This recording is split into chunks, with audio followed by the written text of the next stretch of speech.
Esse é mais um audiolivro do canal Wellington Daniel. Antes de prosseguir, a única coisa que te peço é que deixe seu like, se inscreva no canal e preste muita atenção. Então, vamos ao livro. Capítulo 1 A Filosofia Hermética.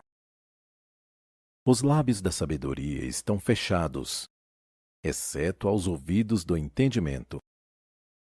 O Caibalion.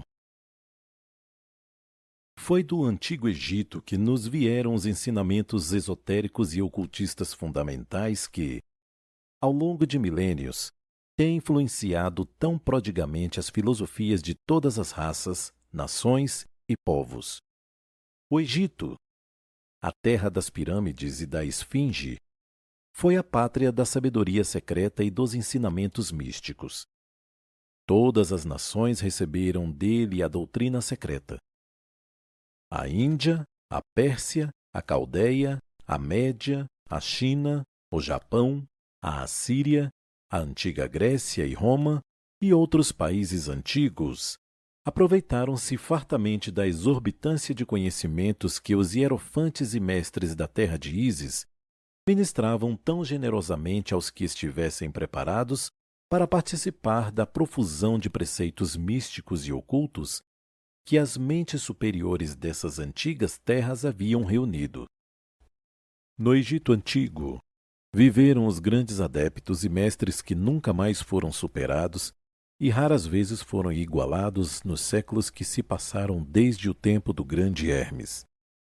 No Egito, encontrava-se a maior das lojas dos místicos. Pelas portas dos seus templos entravam os neófitos que, mais tarde, como hierofantes, adeptos e mestres, se espalharam pelos 4 cantos da terra, levando consigo o precioso conhecimento que possuíam, ansiosos e desejosos de ensiná-lo àqueles que estivessem preparados para recebê-lo. Todos os estudantes das ciências ocultas reconhecem a dívida que têm para com os veneráveis mestres desse antigo país. Contudo, entre esses grandes mestres do Antigo Egito, existiu um que eles proclamavam como o mestre dos mestres. Este homem, se é que se tratava realmente de um homem, viveu no Egito na mais remota antiguidade.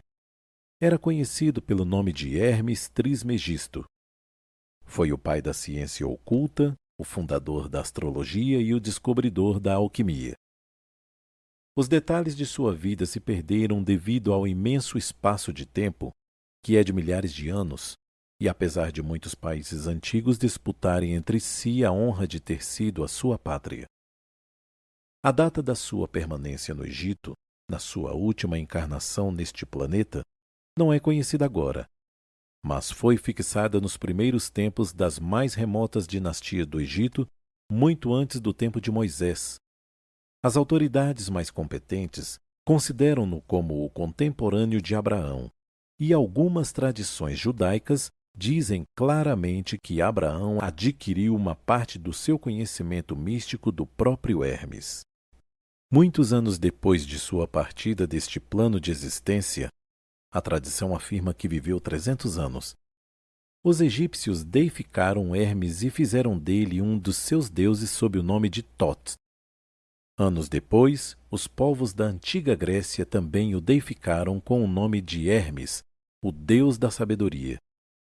Os egípcios reverenciaram sua memória por muitos séculos, sim, dezenas de séculos, chamando-o de o escriba dos deuses, e apondo-lhe o seu antigo título, Trismegisto, que significa 3 vezes grande, o grande entre os grandes.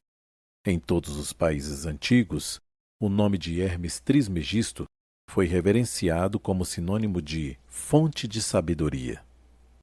Ainda hoje usamos o termo hermético no sentido de secreto, fechado de tal maneira que nada escapa, etc. Isso pelo fato de que os discípulos de Hermes sempre observaram o princípio do segredo nos seus preceitos. Eles abominavam a simples ideia de lançar pérolas aos porcos, preferindo o preceito de dar o leite às crianças e a carne aos homens feitos. Máximas que são familiares a todos os leitores das escrituras cristãs, mas que já eram usadas pelos egípcios muitos séculos antes da era cristã. E essa política de criteriosa disseminação da verdade sempre caracterizou os hermetistas, mesmo até os nossos dias. Os preceitos herméticos estão espalhados em todos os países e em todas as religiões, mas nunca são identificados com nenhuma seita religiosa particular. Nem podemos associá-los a nenhum país específico por causa das advertências feitas pelos antigos instrutores com o fim de evitar que a doutrina secreta fosse cristalizada em um credo. A sabedoria desta exortação é clara para todos os estudantes de história. O antigo ocultismo na Índia e da Pérsia degenerou-se e perdeu-se completamente porque os seus instrutores tornaram-se padres e misturaram a teologia com a filosofia, o que teve como consequência o fato de o ocultismo da Índia e da Pérsia ter se perdido gradualmente no meio da massa dessas religiões de superstições religiosas, cultos, credos e deuses. O mesmo aconteceu com a Grécia e Roma antigas e também com os preceitos herméticos dos gnósticos e dos cristãos primitivos que se perderam no tempo de Constantino e que sufocaram a filosofia com o manto da teologia, fazendo assim a Igreja perder aquilo que era sua verdadeira essência e espírito, e andar às cegas durante vários séculos antes de encontrar o caminho de volta à sua antiga fé. De fato, tudo indica aos observadores criteriosos do nosso século XX que a Igreja vem lutando para voltar a seus antigos ensinamentos místicos. Apesar de tudo isso, sempre existiram algumas almas fiéis que mantiveram viva a chama, alimentando-a cuidadosamente e não deixando a sua luz se extinguir. E graças a esses corações dedicados e essas mentes intrépidas, temos ainda conosco a verdade. Mas a maior parte dessa verdade não se acha nos livros. Tem sido transmitida de mestre a discípulo, de iniciado a hierofante, dos lábios aos ouvidos. Nas poucas vezes em que foi escrita, foi propositalmente dissimulada com termos de alquimia e astrologia, de modo que só os possuidores da chave pudessem lê-la corretamente. Isto se fez necessário para evitar as perseguições dos teólogos da Idade Média, que combatiam a doutrina secreta a ferro, fogo, pelourinho, forca e cruz. Nos dias de hoje, ainda não se encontrarão muitos livros confiáveis sobre a filosofia hermética, apesar das numerosas referências feitas a ela nos vários livros escritos sobre diversas fases do ocultismo. Contudo, a filosofia hermética é a única chave mestra que pode abrir todas as portas dos ensinamentos ocultos. Nos primeiros tempos, existia uma compilação de certas doutrinas básicas do hermetismo, transmitidas de mestre a discípulos, que eram conhecidas sob o nome de Ocaibalion, cujo sentido e significado ficaram perdidos por vários séculos. Esse ensinamento é, contudo, conhecido por muitas pessoas às quais foi transmitido verbalmente de maneira contínua através dos séculos. Até onde sabemos, esses preceitos nunca foram escritos ou impressos até chegarem ao nosso conhecimento. Eram apenas uma coletânea de máximas, preceitos e axiomas, incompreensíveis aos profanos, mas perfeitamente entendidos pelos estudantes depois de explicados e exemplificados pelos iniciados hermetistas aos seus neófitos. Esses preceitos realmente constituíam os princípios básicos da arte da alquimia hermética que, contrariamente às crenças gerais, lidava com o domínio sobre as forças mentais e não dos elementos materiais, a transmutação das vibrações mentais em outras e não sobre a mudança de uma espécie de metal em outra. As lendas da pedra filosofal, que seria capaz de transformar qualquer metal em ouro, eram uma alegoria da filosofia hermética perfeitamente entendida por todos os estudantes do verdadeiro hermetismo. Neste pequeno livro, cuja primeira lição é esta, convidamos os estudantes a examinar os preceitos herméticos tal como estão expostos em Ocaibalion e explicados por nós, humildes aprendizes desses preceitos que, apesar de termos o título de iniciados, Nada mais somos além de sombras aos pés de Hermes, o mestre. Nós lhe oferecemos muitos axiomas, máximas e preceitos de Ocaibalion, acompanhados de explicações e comentários que consideramos essenciais para tornar os seus preceitos mais compreensíveis ao estudioso moderno, sobretudo porque o texto original é propositadamente repleto de termos obscuros. As máximas, os axiomas e preceitos originais de Ocaibalion são aqui impressos em tipo diferente do tipo geral da nossa obra, com a atribuição dos devidos créditos.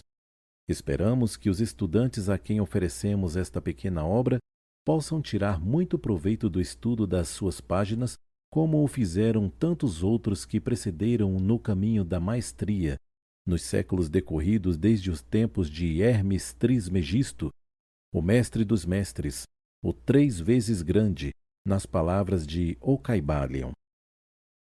Em qualquer lugar que estejam os vestígios do mestre, os ouvidos daquele que estiver preparado para receber o seu ensinamento se abrirão completamente. Quando os ouvidos do discípulo estão preparados para ouvir, então vêm os lábios para enchê-los de sabedoria. De modo que, segundo os ensinamentos, só dará atenção a este livro aquele que estiver pronto para receber os preceitos que ele transmite. E, reciprocamente, quando o estudante estiver preparado para receber a verdade, também este pequeno livro virá até ele. Esta é a lei, o princípio hermético de causa e efeito, no seu aspecto de lei da atração, unirá lábios e ouvidos, e juntos estarão o aprendiz e o livro. Que assim seja. Fim do capítulo. Capítulo 2. Os 7 princípios herméticos. Os princípios da verdade são 7. Aquele que os conhece perfeitamente possui a chave mágica cujo toque abrirá todas as portas do templo. Ocaibalion. Os 7 princípios em que se baseia toda a filosofia hermética são os seguintes: 1. O princípio do mentalismo. 2. O princípio da correspondência. 3. O princípio da vibração. 4. O princípio da polaridade. 5. O princípio do ritmo. 6. O princípio de causa e efeito. 7. O princípio de gênero. Esses 7 princípios serão explicados e comentados à medida que prosseguirmos com estas lições. Contudo, uma breve explicação de cada um pode ser feita agora. 1. O princípio do mentalismo. O todo é mente. O universo é mental. Este princípio contém a verdade de que tudo é mente. Explica que o todo, que é a realidade substancial que subjaz a todas as manifestações e aparência que conhecemos pelo nome de universo material, fenômenos da vida, matéria, energia e, em suma, tudo o que é evidente a nossos sentidos materiais, é espírito, que em si mesmo é incognoscível e indefinível, mas pode ser considerado como uma mente universal, infinita e vivente. Também explica que o mundo ou universo fenomenal não passa de uma criação mental do todo, sujeita às leis das coisas criadas, e que o universo como um todo, em suas partes ou unidades, tem sua existência na mente do todo, em cuja mente vivemos, nos movemos e temos nossa existência.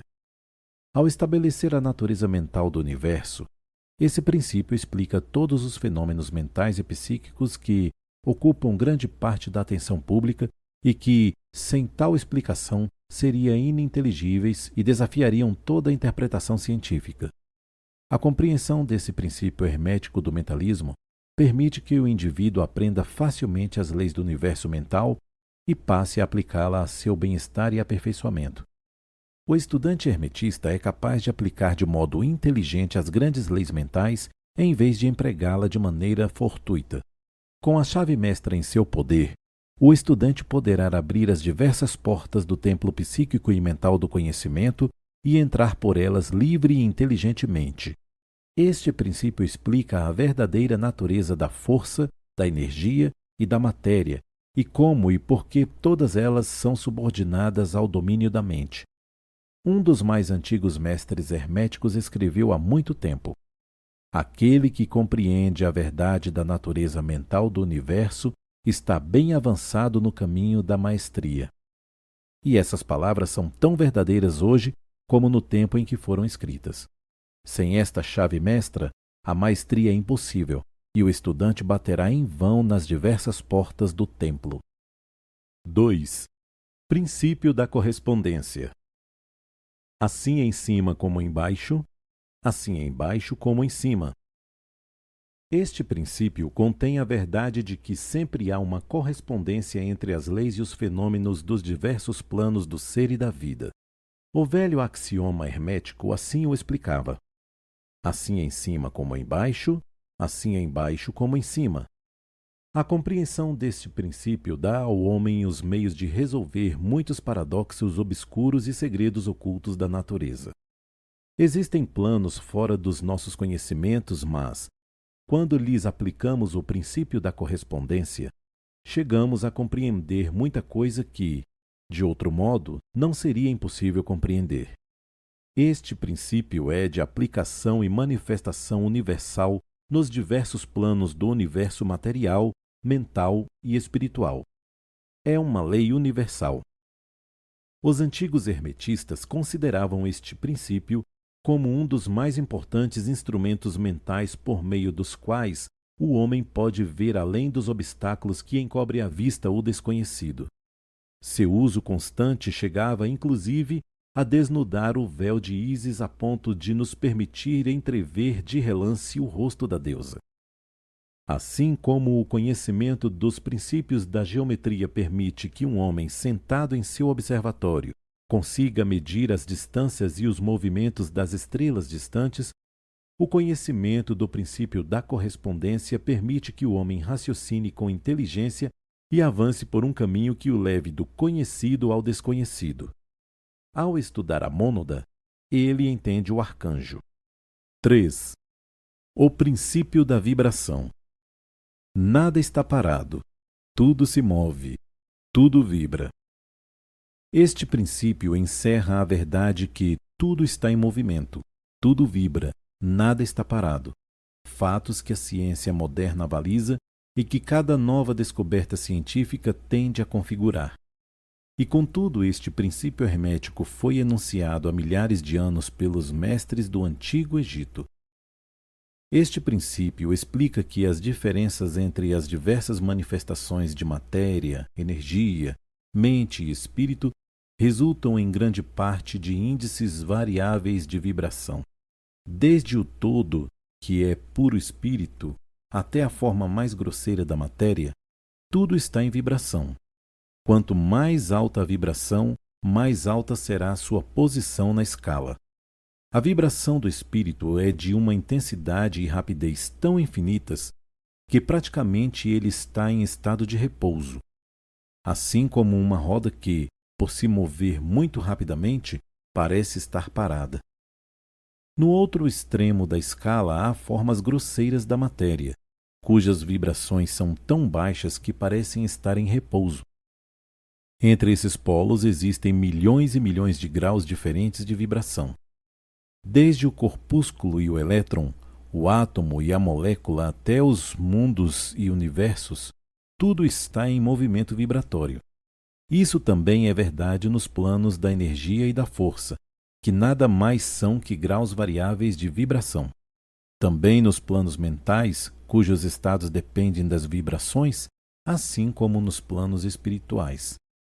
O conhecimento desse princípio, com as fórmulas apropriadas, permite ao estudante do hermetismo controlar não apenas suas vibrações mentais, como também a dos outros. Os mestres também aplicam esse princípio à conquista dos fenômenos naturais e o fazem de várias maneiras. Aquele que compreende o princípio da vibração alcançou o cetro do poder, diz um antigo escritor. 4. O princípio da polaridade. Tudo é duplo, tudo tem polos, tudo tem seu par de opostos. Semelhante e dessemelhante são o mesmo. Os opostos são idênticos em natureza, mas diferentes em grau. Os extremos se encaixam. Todas as verdades são meias-verdades. Todos os paradoxos podem ser reconciliados. Este princípio incorpora a verdade de que tudo é duplo, tudo tem dois polos, tudo tem seu par de opostos, todos os quais eram antigos axiomas herméticos. Esses breves enunciados explicam os velhos paradoxos que deixaram tantos homens perplexos e que foram assim formulados. Tese e antítese são idênticas em natureza, mas diferentes em grau. Os opostos são a mesma coisa, diferindo somente em grau. Os pares de opostos podem ser reconciliados, os extremos se tocam, tudo existe e não existe ao mesmo tempo. Todas as verdades são meias-verdades, toda verdade é meio falha, há dois lados em tudo, etc., etc. O princípio da polaridade explica que em tudo há dois polos ou aspectos opostos, e que os opostos são simplesmente os dois extremos da mesma coisa, entre os quais há uma interposição de graus diferentes. Por exemplo, o calor e o frio, ainda que sejam opostos, são a mesma coisa, e a diferença entre eles consiste simplesmente na variação de graus dessa mesma coisa. Consultem seu termômetro e vejam se descobrem onde termina o calor e começa o frio. Não existe calor absoluto ou frio absoluto. Os dois termos, calor e frio, indicam somente a variação de grau da mesma coisa, e essa mesma coisa, que se manifesta como calor e frio, nada mais é que uma variedade em ordem de vibração. Assim, o calor e o frio são unicamente os dois polos daquilo que chamamos calor, e os fenômenos que daí decorrem são manifestações do princípio da polaridade. O mesmo princípio se manifesta no caso da luz e da obscuridade, que são a mesma coisa, consistindo a diferença simplesmente nas variações de graus entre os dois polos do fenômeno. Onde cessa a obscuridade e começa a luz? Qual é a diferença entre grande e o pequeno? Entre o duro e o maleável? Entre o branco e o preto? Entre o afiado e o côncavo? Entre o ruído e o silêncio? Entre o alto e baixo? Entre positivo e negativo? O princípio da polaridade explica esses paradoxos e nenhum outro princípio pode superá-lo. O mesmo princípio opera no plano mental. Permita-nos, o leitor, apresentar um exemplo radical e extremo: o do amor e ódio. Dois estados mentais que, à primeira vista, parecem totalmente distintos. Ainda assim, há graus de ódio e graus de amor, e um ponto médio em que podemos usar, por exemplo, os termos apreço ou desapreço, os quais se confundem tão completamente que não conseguimos saber se sentimos apreço ou desapreço, ou se não se trata nem disso nem daquilo. E todos são apenas graus de uma mesma coisa, como o leitor compreenderá se dedicar alguns momentos à reflexão. E mais do que isso, coisa que era da máxima importância para os hermetistas, é possível mudar as vibrações de ódio em vibrações de amor, tanto em nossa própria mente quanto na mente dos outros. Muitos dos que ora leem estas linhas já passaram por experiências pessoais da transformação rápida e involuntária do amor em ódio ou do inverso, quer isso se tenha dado com eles mesmos, quer com outros. Desse modo, o leitor terá um vislumbre da possibilidade de isso se caracteriza pelo uso da vontade por meio das fórmulas herméticas. Bem e o mal nada mais são, portanto, que polos opostos de uma mesma coisa, e o hermetista conhece a arte de transformar o mal no bem mediante uma aplicação do princípio da polaridade. Em resumo, a arte de polaridade torna-se uma fase da alquimia mental conhecida e praticada pelos mestres herméticos antigos e modernos. A compreensão desse princípio permitirá a uma pessoa modificar sua própria polaridade, assim como a dos outros, desde que ela consagre o tempo e o estudo necessários ao domínio dessa arte.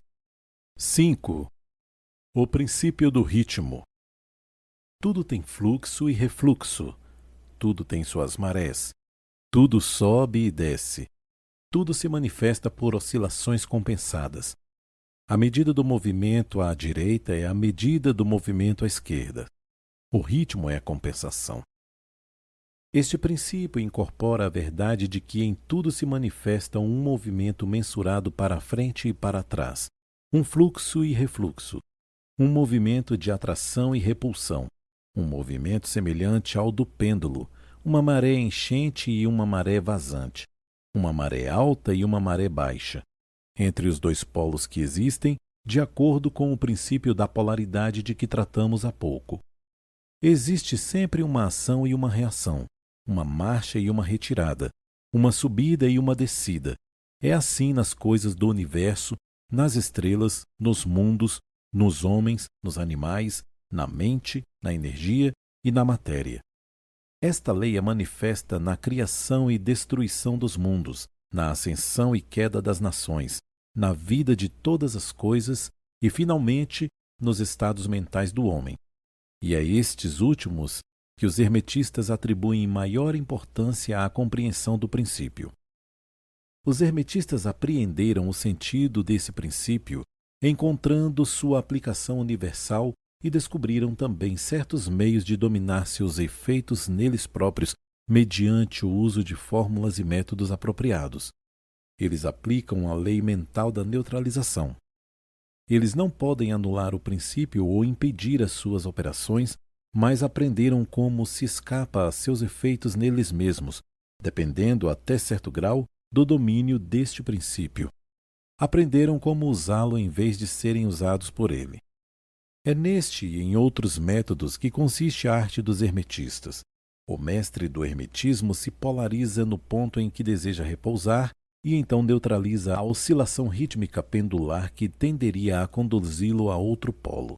Todos os indivíduos que atingiram qualquer grau de autodomínio fazem isso até certo ponto, de modo mais ou menos inconsciente, mas o mestre o faz conscientemente e pelo uso de sua vontade, e ele termina por atingir um grau de equilíbrio e firmeza mental quase inacreditável pelas massas populares que são levadas para frente e para trás como um pêndulo.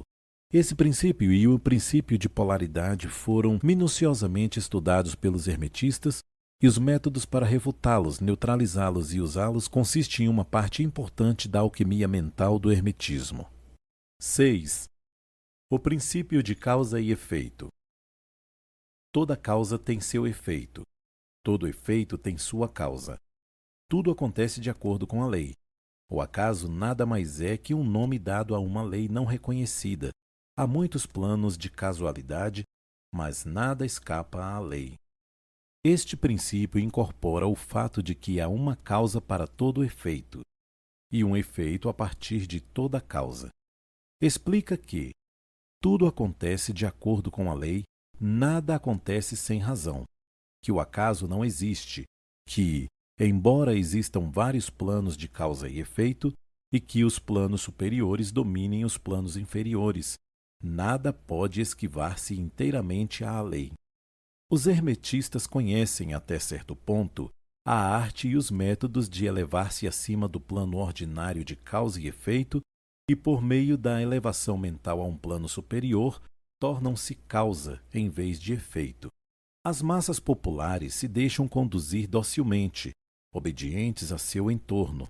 Os desejos e as vontades dos outros são mais fortes que as vontades dela. A hereditariedade, a sugestão e outras causas exteriores movem-nas como se fossem peões no tabuleiro de xadrez da vida. Mas os mestres, elevando-se ao plano superior, dominam sua disposição de espírito, seu caráter, suas qualidades e seus poderes, tão bem como o espaço circundante, o que os converte em motores em vez de peões. Eles ajudam a jogar o jogo da vida, em vez de serem jogados e dirigidos pela vontade alheia e por circunstâncias fortuitas. Eles usam o princípio em vez de serem joguetes em suas mãos. Os mestres obedecem à casualidade dos planos superiores, mas ajudam a reger seu próprio plano. Nessa afirmação está condenado um tesouro de conhecimento hermético. Entenda-o quem for capaz. 7. O princípio de gênero. O gênero está em tudo. Tudo tem seu princípio masculino e seu princípio feminino. O gênero se manifesta em todos os planos. Este princípio incorpora a verdade que o gênero existe em tudo. Os princípios masculino e feminino sempre estão em ação. Isto é verdadeiro não só no plano físico, mas também no plano mental e, inclusive, no plano espiritual. No plano físico, esse princípio se manifesta como sexo. Nos planos superiores, assume formas mais elevadas, mas é sempre o mesmo princípio. Nenhuma criação, quer física, quer mental ou espiritual, é possível sem este princípio. A compreensão de suas leis poderá esclarecer muitos temas que deixaram perplexa a mente dos homens. O princípio de gênero opera sempre tendo em vista a geração, regeneração e criação. Toda coisa e toda pessoa contém em si os dois elementos ou princípios, ou este grande princípio, seja homem ou mulher. Todo princípio masculino contém o princípio feminino. Todo princípio feminino contém o princípio masculino. O leitor, se quiser compreender a filosofia da criação, geração e regeneração mental e espiritual, deverá estudar esse princípio hermético. Ele contém a solução de muitos mistérios da vida. Devemos adverti-lo, porém, que este princípio não tem nenhuma relação com o grande número de teorias, ensinamentos e práticas ignominiosas, execráveis e degradantes que são ensinadas sob títulos extravagantes e nada mais são do que a prostituição do grande princípio natural de gênero. Essas reminiscências degradantes das antigas formas infames do falicismo tendem a arruinar a mente, o corpo e a alma. E a filosofia hermética sempre fez soar uma nota de advertência contra esses ensinamentos degradantes que tendem à luxúria, à depravação e à perversão dos princípios da natureza. Quem estiver em busca desses ensinamentos não encontrará neste livro nada que lhe possa ser útil. Ao longo dessas linhas, o hermetismo não conterá nada que o ajude em seu engrandecimento. Para aquele que é puro, todas as coisas são puras. Para os que são vis, todas as coisas são torpes. Fim do capítulo. Capítulo 3. A transmutação mental. A mente, tão bem como os metais e os elementos, pode ser transmutada de estado em estado, de grau em grau, de condição em condição, de polo em polo, de vibração em vibração. A verdadeira transmutação hermética é uma arte mental. O Kybalion. Como dissemos, os hermetistas foram os antigos alquimistas, os primeiros astrólogos e os primeiros psicólogos. E foi Hermes o fundador dessas escolas de pensamento. Da astrologia nasceu a astronomia moderna. Da alquimia nasceu a química moderna. Da psicologia mística nasceu a psicologia moderna das escolas. Mas não se pode supor que os antigos ignoravam aquilo que as escolas modernas pretendem ser sua propriedade exclusiva e especial. Os registros gravados nas pedras do Antigo Egito mostram claramente que os antigos tinham um grande conhecimento de astronomia. A própria construção das pirâmides mostra a relação entre sua concepção e o estudo da ciência astronômica. Tampouco ignoravam a química porque os fragmentos dos antigos escritos mostram que eles estavam familiarizados com as propriedades químicas das coisas. Com efeito, as antigas teorias relativas à física vão sendo vagarosamente comprovadas pelas últimas descobertas da ciência moderna, em particular as que se referem à constituição da matéria. Também não devemos pensar que eles ignoravam as chamadas descobertas modernas da psicologia. Pelo contrário, os egípcios eram especialmente versados na ciência da psicologia, sobretudo nos ramos que as escolas modernas ignoram, mas que, não obstante, vêm sendo conhecidos sob a denominação de ciência psíquica, e que tem deixado perplexos os psicólogos atuais, levando-os a admitir, com relutância, que, afinal, pode haver algo de verdadeiro neles. A verdade é que, por sob a química material, a astronomia e a psicologia, isto é, a psicologia em sua fase de ação mental, Os antigos tinham um conhecimento da astronomia transcendental chamado astrologia, da química transcendental chamado alquimia, da psicologia transcendental chamado psicologia mística. Possuíam tanto o conhecimento interno como o conhecimento externo, sendo o último o único possuído pelos cientistas modernos. Entre os muitos ramos secretos de conhecimento possuídos pelos hermetistas, estava aquele conhecido sob o nome de transmutação mental, que constitui o tema material desta lição. Transmutação é um termo geralmente usado para designar a antiga arte da transmutação dos metais, em particular dos metais impuros em ouro. A palavra transmutar significa mudar de uma natureza, forma ou substância em outra. Transformar. Webster. E da mesma forma, transmutação mental significa a arte de transformar e de mudar os estados, as formas e as condições mentais em outras. Assim, poderemos ver que a transmutação mental é a arte da química mental, ou, se parecer melhor, uma forma de psicologia mística prática. Tudo isso, porém, significa muito mais do que parece na superfície.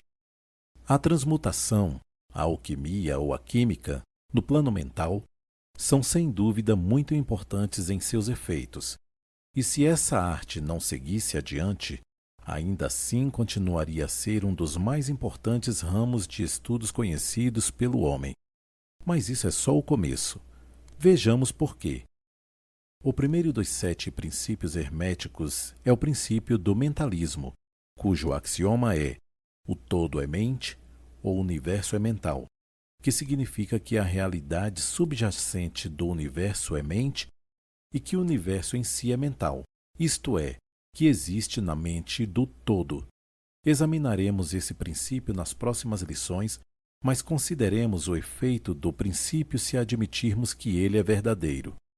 Se o universo é mental em sua natureza, a transmutação mental deve ser a arte de mudar as condições do universo, no que diz respeito à matéria, à força e à mente. Vereis, portanto, que a transmutação mental é realmente a magia de que os antigos escritores muito trataram em suas obras místicas e sobre a qual deixaram tão poucas instruções práticas. Se tudo é mental, então a arte que permite a alguém transmutar as condições mentais deve fazer do mestre o controlador das condições materiais, assim como daquelas comumente chamadas mentais. Na verdade, somente os alquimistas mentais conseguiram o grau necessário de poder para dominar as mais grosseiras condições físicas e os elementos da natureza, como a produção ou cessação das tempestades e a produção e a cessação de terremotos, bem como de outros grandes fenômenos físicos. Que tais homens tenham existido e existam ainda hoje é uma questão de crença e boa-fé sinceras para todos os ocultistas adiantados de todas as escolas. Se os mestres existem e que eles têm tais poderes, os melhores instrutores asseguram-no aos seus discípulos, tendo tido experiências que os justificam nessas crenças e afirmações. Esses mestres não fazem exibições públicas de seus poderes.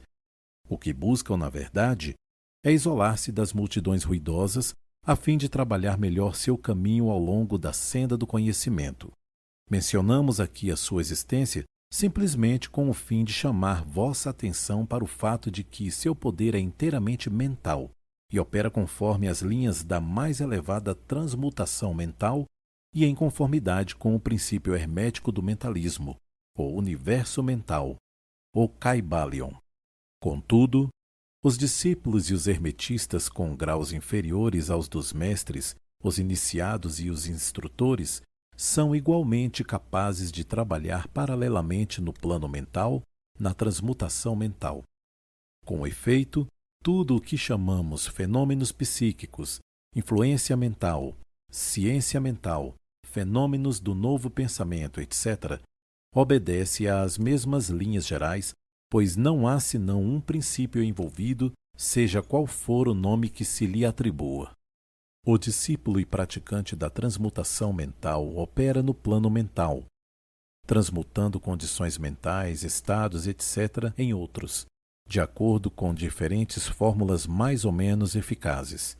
Os diversos tratamentos, afirmações e negações, etc., das escolas da ciência mental nada são além de fórmulas, frequentemente muito imperfeitas e pouco científicas da arte hermética. A maioria dos praticantes modernos é muito ignorante em comparação com os antigos mestres, pois carece do conhecimento fundamental sobre o qual se fundamenta o trabalho.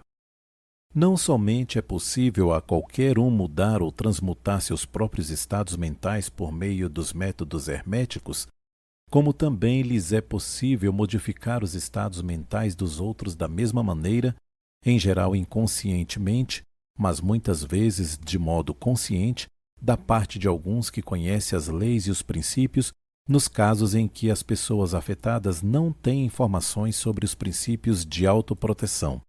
E, além disso, como sabem muitos aprendizes e praticantes da moderna ciência mental, toda condição material que depende da mente dos outros pode ser mudada ou transmutada de acordo com o desejo, a vontade e os tratamentos reais da pessoa que deseja mudar suas condições de vida. Em termos gerais, o público está tão informado sobre essas coisas que não nos pareceu necessário mencioná-las em detalhes, uma vez que nosso objetivo a esse respeito consiste apenas em mostrar a arte e o princípio hermético da polaridade que subjazem a todas essas diferentes formas de práticas, boas ou más, pois a força pode ser usada em direções opostas, segundo os princípios herméticos da polaridade. Neste pequeno livro, procuramos estabelecer os princípios básicos da transmutação mental para que nossos leitores possam compreender os princípios subjacentes e, desse modo, possuir então a chave mestra que abrirá as diversas portas do princípio hermético da polaridade. Iniciaremos agora uma consideração sobre o primeiro dos 7 princípios herméticos, o princípio do mentalismo, em que se explica nas palavras de O Kybalion a verdade que o todo é mente, o universo é mental. Pedimos muita atenção e um estudo criterioso desse grande princípio por parte de nossos discípulos, porque o que temos aqui é, de fato, o princípio básico de toda a filosofia hermética e da arte hermética da transmutação mental. Fim do capítulo. Capítulo 4. O todo. Sob e por trás do universo, do tempo, do espaço e da mudança, sempre se haverá de encontrar a realidade substancial, a verdade fundamental. O Kybalion. Substância significa aquilo que subjaz a todas as manifestações exteriores, a essência, a realidade essencial, a coisa em si, etc. Substancial significa que tem existência concreta, que é o elemento essencial, que é real, etc.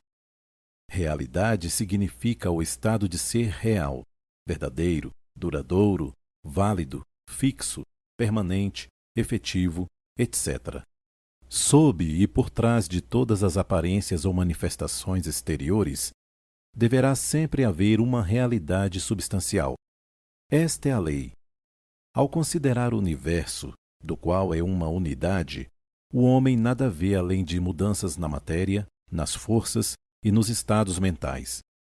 Ele vê que nada realmente é, mas que todas as coisas vêm a ser e se transformam. Nada parece em repouso. Tudo nasce, cresce e morre. No instante mesmo em que uma coisa atinge seu apogeu, começa a declinar. A lei do ritmo está em constante ação. Não há nenhuma realidade durável, nenhuma fixidez ou substância em nada. Nada é permanente, salvo a mudança. Ele vê que todas as coisas evoluem a partir de outras coisas e adquirem outra forma. Um processo constante de ação e reação. Um fluxo e refluxo, criação e destruição, nascimento, crescimento e morte. Nada permanece salvo a mudança. E se ele for um homem que sabe pensar, perceberá que todas essas coisas mutantes não devem ser senão a aparência ou manifestação exterior de algum poder subjacente a alguma realidade substancial. Todos os pensadores em todos os países e épocas compreenderam a necessidade de postular a existência dessa realidade substancial. Todas as filosofias dignas desse nome basearam-se nesse pensamento. Os homens deram muitos nomes a essa realidade substancial. Alguns a chamaram pelo nome de divindade, associada a diversos títulos. Outros a chamaram de energia eterna e infinita. Outros tentaram chamá-la de matéria, mas todos reconheceram sua existência. Ela é evidente por si mesma, não precisa de nenhum argumento. Nestas lições, temos seguido o exemplo de alguns dos maiores pensadores, tanto do mundo antigo como do moderno, os mestres herméticos, e termos nos referido a esse poder subjacente, essa realidade substancial, como o todo, termo que nos parece ser o mais abrangente dentre os vários aplicados pelo homem àquilo que transcende quaisquer nomes e termos.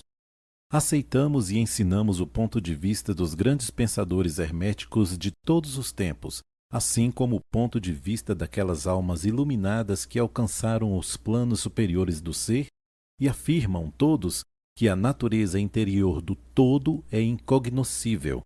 E isso deve ser assim, de fato, porque nada, a não ser o próprio todo, é capaz de compreender sua própria natureza e ser.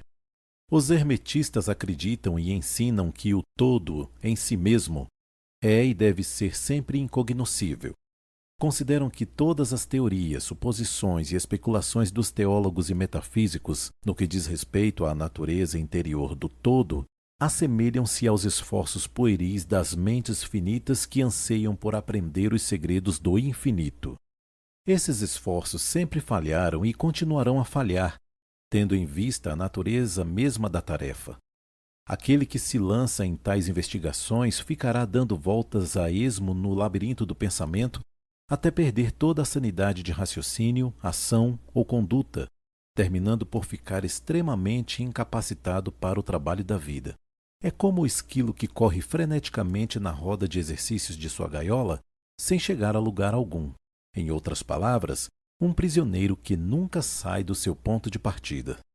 Ainda mais presunçosos são aqueles que tentam atribuir ao todo a personalidade, as qualidades, propriedades, características e atributos de si mesmos, conferindo ao todo as emoções, sentimentos e características humanos, chegando mesmo aos traços mais desprezíveis da humanidade, como o ciúme, a suscetibilidade à lisonja e ao elogio, o desejo de oferendas e adorações, e todos os outros remanescentes dos dias em que nossa raça ainda estava na infância. Essas ideias não são dignas de pessoas esclarecidas e vêm sendo rapidamente descartadas. A esta altura, talvez seja conveniente afirmar que fazemos distinção entre religião e teologia, entre filosofia e metafísica. Para nós, a religião significa essa realização intuitiva da existência do todo e a realização entre nós e ele. Teologia, por sua vez, significa as tentativas humanas de atribuir-lhe personalidade, qualidade e características, suas teorias relativas a seus assuntos, vontades, desejos, planos, desígnios e sua apropriação do ofício de mediadores entre o todo e as pessoas. Filosofia significa, para nós, a pesquisa dedicada ao conhecimento das coisas cognoscíveis e pensáveis, ao passo que metafísica significa a tentativa de levar a pesquisa para muito além dos limites e das regiões incognoscíveis e impensáveis, e com a mesma tendência que a da teologia.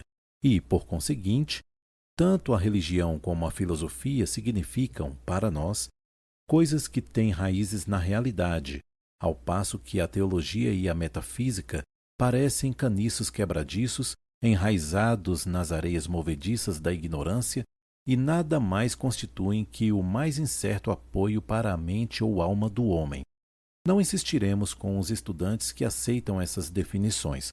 Só as mencionamos para mostrar a posição em que nos colocamos neste assunto. Seja como for, falaremos muito pouco sobre a teologia e a metafísica. Contudo, embora a natureza essencial do todo não se dê a conhecer, há certas verdades ligadas à sua existência que a mente humana se vê obrigada a aceitar. E um exame dessas verdades constitui um tema apropriado à indagação, particularmente quando elas são compatíveis com os ditames dos iluminados nos planos superiores. Convidamos nossos leitores a fazer essas indagações. Aquilo que constitui a verdade fundamental, a realidade substancial, está muito além de uma denominação verdadeira, mas os homens esclarecidos chamam-no de o todo, ou Kybalion. Em sua essência, o todo é incognoscível, ou Kybalion. Contudo, os ditames da razão devem ser recebidos com hospitalidade e tratados com respeito, ou Kybalion. A razão humana, cujos ditames devemos aceitar na medida em que somos dotados de pensamento, nos ensina como proceder em relação ao todo, sem, contudo, tentar remover o véu do incognoscível. 1. O todo deve ser tudo o que realmente é. Nada pode ter existência fora do todo, pois desse modo o todo não seria o todo. 2. O todo deve ser infinito, pois nada é capaz de defini-lo, confirmá-lo, imitá-lo ou restringi-lo. Deve ser infinito no tempo, ou eterno. Deve ser existido sempre e continuamente, pois não existe nada que possa tê-lo criado alguma vez, e não existe nada que se possa desenvolver a partir do nada. E se tivesse não sido alguma vez, nem mesmo por um momento, ele não seria agora. Deve existir continuamente para sempre, pois não há nada capaz de destruí-lo, nem mesmo por um instante, uma vez que alguma coisa não pode nunca tornar-se nada.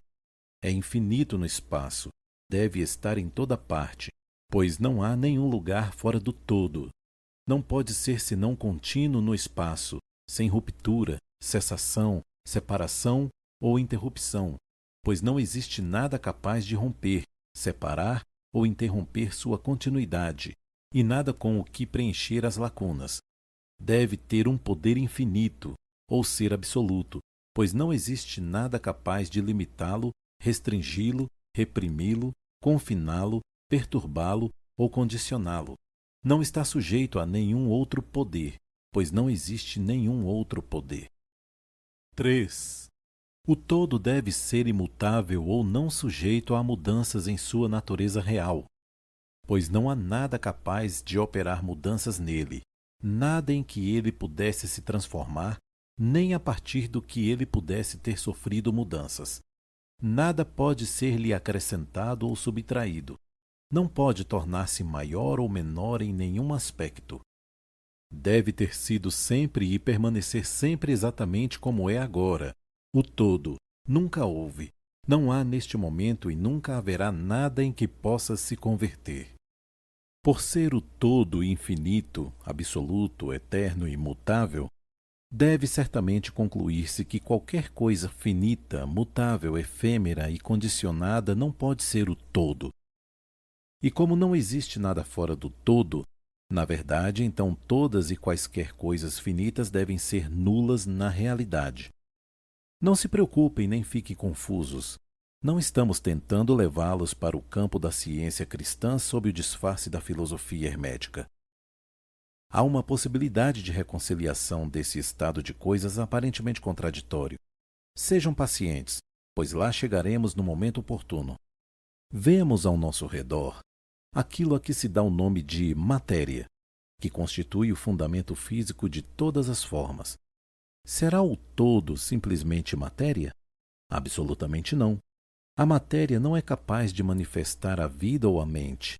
E uma vez que a vida e a mente se manifestam no universo, o todo não pode ser matéria, pois nada pode elevar-se acima de sua própria origem. Nada jamais se manifesta como efeito que não esteja na causa.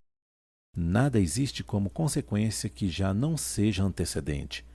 E a ciência moderna nos informa que, na verdade, não existe nenhuma coisa que se possa chamar de matéria. O que chamamos de matéria é simplesmente uma energia ou força interrompida, isto é, energia ou força com baixo grau de vibração. Como afirmou recentemente o autor, a matéria fundiu-se em mistério. Até a ciência materialista abandonou a teoria da matéria e agora repousa sobre a base da energia. Então, o todo é mera energia ou força? Nem energia e força do modo como os materialistas usam os termos, pois sua energia e força são coisas cegas, mecânicas, privadas de vida ou mente.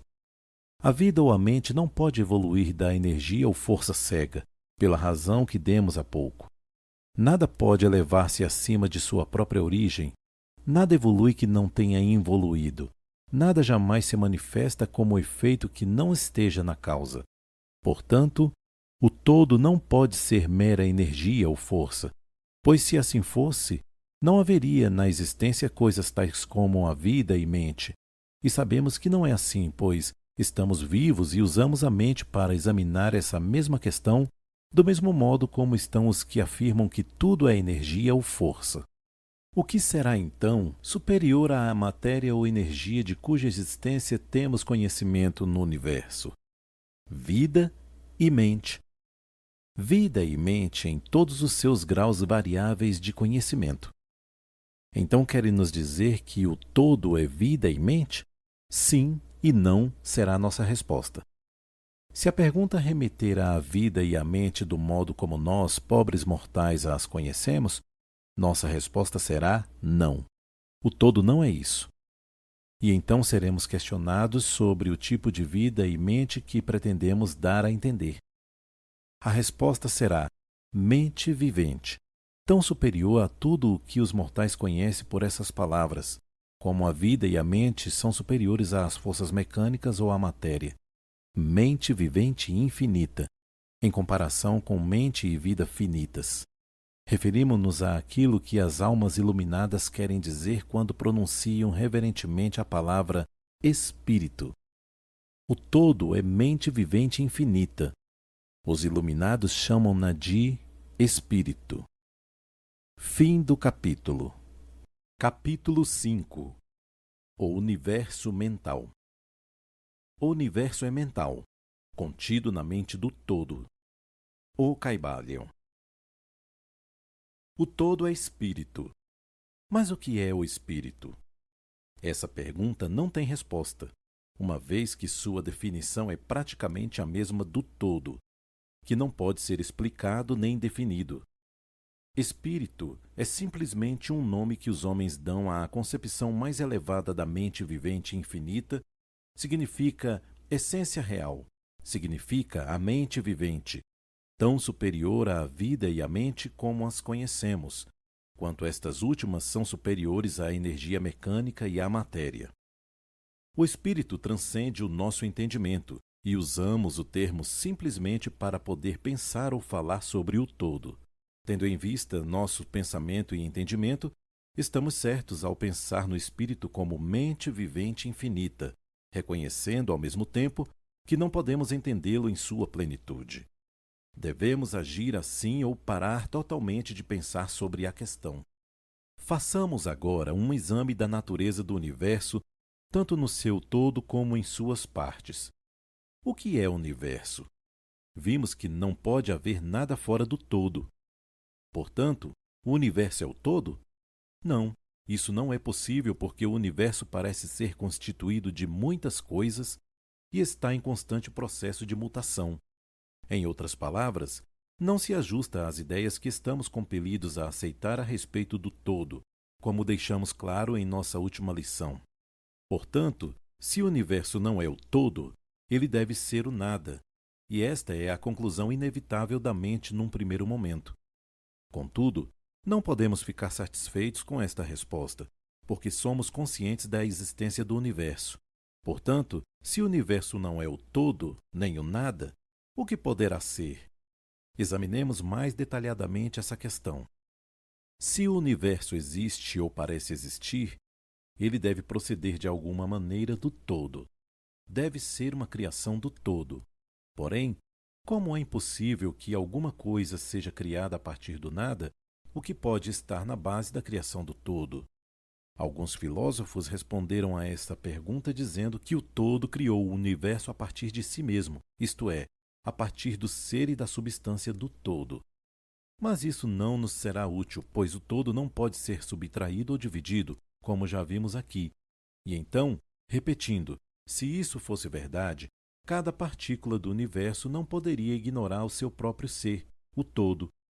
O todo não poderia perder a consciência de si mesmo, nem tampouco converter-se num átomo, numa força cega ou numa coisa de existência desprezível. Alguns homens, na verdade, convencendo-se de que o todo é realmente tudo e também reconhecendo sua própria existência enquanto homens, apressaram-se a concluir que eles e o todo eram idênticos, proclamando em altos brados: "Eu sou Deus", para o divertimento da multidão e o lamento dos sábios. A reivindicação de um corpúsculo de que "eu sou homem" seria modesta em comparação. Mas o que é, na verdade, o universo? Uma vez que não é o todo, nem foi criado pelo todo quando este se separou em fragmentos. Que outra coisa poderá ser? De que outra coisa poderá ter sido feito? Esta é a grande questão. Examinemo-la cuidadosamente. Sabemos que o princípio da correspondência, ver lição 1, vem aqui em nosso auxílio. O velho axioma hermético, assim em cima como embaixo, pode ser posto a nosso serviço neste ponto. Tentemos obter um vislumbre das operações nos planos superiores mediante o exame dos nossos próprios planos. O princípio da correspondência deve aplicar-se tanto a este como a outros problemas. Vejamos. No seu próprio plano de existência, como é que o homem cria? Bem, em primeiro lugar, ele pode criar fazendo algumas coisas a partir de materiais externos. Mas isso de nada servirá, pois não há materiais fora do todo com os quais possa criar. Em segundo lugar, o homem procria ou reproduz sua espécie pelo processo de geração, que é uma multiplicação pessoal obtida transferindo-se uma parte de sua substância à sua prole. Mas isso também de nada servirá, porque o todo não pode transferir ou subtrair uma parte de si mesmo, assim como não é capaz de reproduzir-se ou multiplicar-se. No primeiro caso, haveria um descarte, e no segundo caso, uma multiplicação ou adição ao todo. Duas coisas que seriam absurdas. Não há um terceiro modo que permita ao homem criar? Sim, há.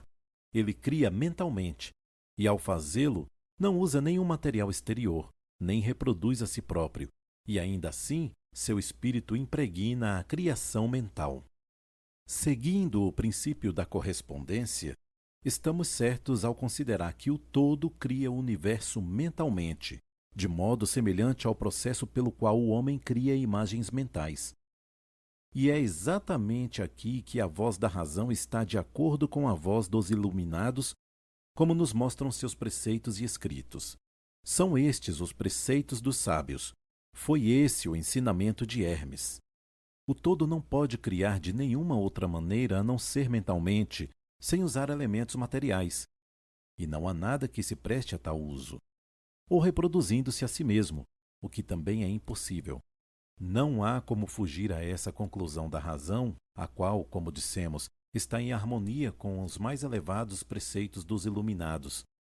Assim como vós podeis criar um universo próprio em vossa mentalidade, o mesmo pode fazer o todo. Mas o vosso universo é a criação mental de uma mente finita, ao passo que aquele do todo é uma criação de um infinito. Os dois são de natureza semelhante, mas infinitamente diferentes em grau. Mais adiante, aprofundaremos nosso exame do processo de criação e manifestação. Contudo, desde já é preciso inscrever em vossa mente, com grande firmeza, o seguinte ponto: o universo e tudo que ele contém é uma criação mental do todo. Em verdade, sem qualquer dúvida, o todo é mente. Em sua mente infinita, o todo cria incontáveis universos que existem por imensuráveis períodos de tempo, e ainda assim, para o todo, a criação, evolução, declínio e morte de 1 milhão de universos não parece demorar mais que um piscar de olhos. O Caibalion. A mente infinita do todo é a matriz do universo, o Kybalion. O princípio de gênero, ver lição 1 e outras ainda por vir, manifesta-se em todos os planos da vida material, mental e espiritual. Porém, como já dissemos, gênero não significa sexo. Sexo é simplesmente uma manifestação material de gênero. Gênero significa relativo à geração ou criação. E onde qualquer coisa for gerada ou criada, em qualquer plano, o princípio de gênero deve se manifestar. E isso é igualmente verdadeiro na criação de universos. Contudo, você não deve concluir apressadamente que estamos ensinando que existe um Deus ou um Criador macho ou fêmea. Essa ideia não passa de uma deturpação dos antigos preceitos sobre o assunto. O verdadeiro ensinamento é que, em si mesmo, o todo está acima do gênero, assim como está acima de qualquer outra lei, inclusive daquelas que regem o tempo e o espaço. Ele é a lei de onde procedem todas as leis, e não se submete a elas. Porém, quando o todo se manifesta no plano de geração ou criação, sua postura harmoniza-se com a lei e o princípio, uma vez que está se movendo sobre um plano inferior de existência, e, por conseguinte, é evidente que manifesta o princípio de gênero em seus aspectos masculino e feminino sobre o plano mental. Essa ideia pode parecer alarmante a alguns leitores que dela tomam conhecimento pela primeira vez, mas na verdade todos eles já a aceitaram passivamente em suas concepções cotidianas. Falam sobre a paternidade de Deus e a maternidade da natureza, sobre Deus, o Divino Pai, e a natureza, a Mãe Universal. E ao fazê-lo, reconhecem instintivamente o princípio de gênero do universo, não é verdade? Contudo, a doutrina hermética não implica uma dualidade real. O todo é um. Os dois aspectos são meros aspectos de manifestação. O ensinamento é que o princípio masculino manifestado pelo todo se encontra, em certo sentido, separado da verdadeira criação mental do universo. Ele projeta seu desenho no princípio feminino, que pode ser chamado de natureza, em consequência do que este último inicia o verdadeiro trabalho da evolução do universo, de simples centros de atividade até o homem, tudo de acordo com leis da natureza bem estabelecidas e rigorosamente aplicadas. Se o leitor preferir os antigos modos de expressão, poderá considerar o princípio masculino como Deus, o Pai, e o princípio feminino como natureza, a Mãe Universal, de cuja fonte todas as coisas foram geradas. É um princípio mais que uma figura poética de linguagem. É uma ideia do verdadeiro processo de criação do universo.